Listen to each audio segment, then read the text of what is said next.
Hi, my name is Tanvish, and I'm going to play Mission Impossible.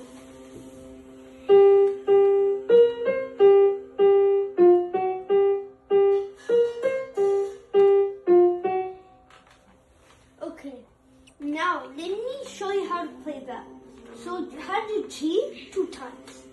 Okay, now you had to do B sharp, or B flat, like 1 time. So it's like, then you have to do C.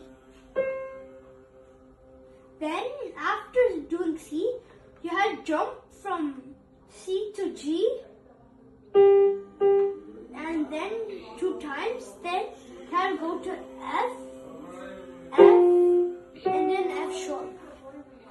Okay. Hope you like my videos.